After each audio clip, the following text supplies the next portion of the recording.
Hello sa aking mga kabalik ko dyan. Sa araw na ito, gagawa tayo ng natural oil or sinatawag namin sa waray na lana or mantika. Basically dito sa likuran ko, meron tayo dyan, mga nyog, yan. Kukuha tayo ng 5 dyan. 5 piraso lang, marami na yun. So, gagawin ko is tatanggalan ko ng bunot, then kakayurin ko. Yun ang gagawin nating natural oil. So, watch out mo yan. Yun na yung limang magandang patin. Ito.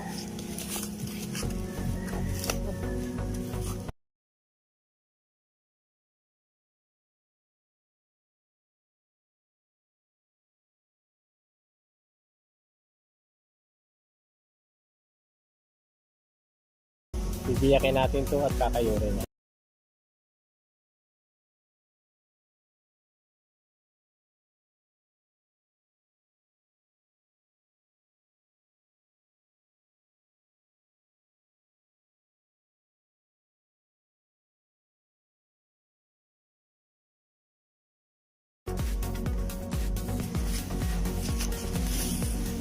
So yan na guys, yung ano natin, yung 5 natin na gagawin nating lana or mantika.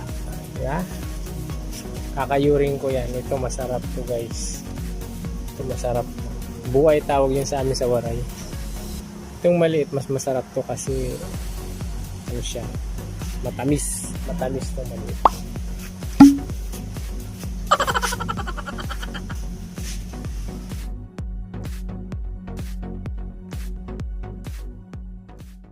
Ito na siya guys, ito na yung kinayod natin na ano.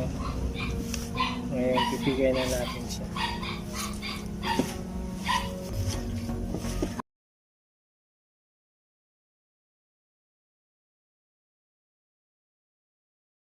Yung gata na gagawin natin mantika o lana and waray. At ito yung pinagpiga natin,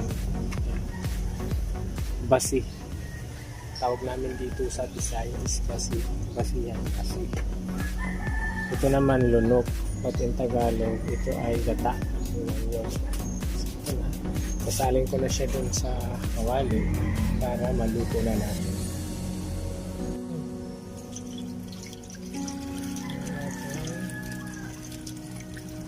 So ayan na guys, handaan na siyang lutuin ko para maging mantika. Natural oil, gawa tayo ng natural oil na cooking oil ang lalabas niya.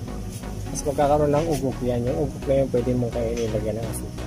Mamaya papakita kasi pag malapit ng maluto yung mantika. So sa ngayon, samahan natin. So kailangan nahalo natin.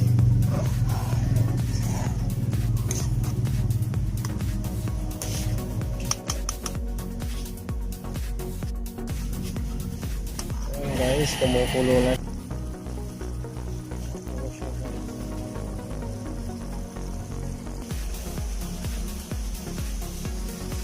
One eternity later.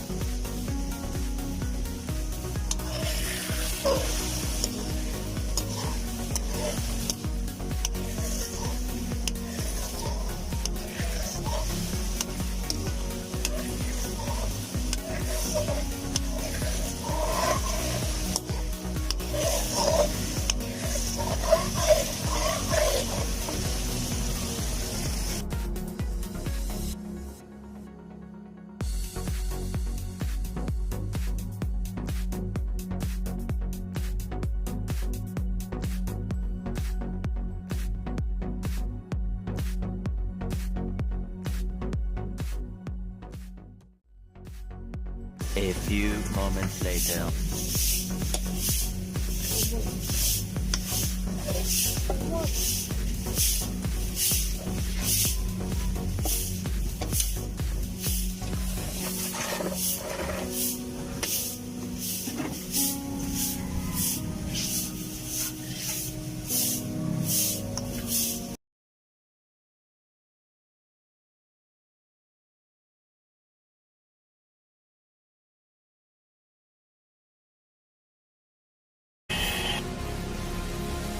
yan guys, tapos na tayo sa ating ginawang natural oil o yung gata na ginawa natin. Ayan o. Tawag dito o ito naman ay mantika. So yan yung pinagkatas natin.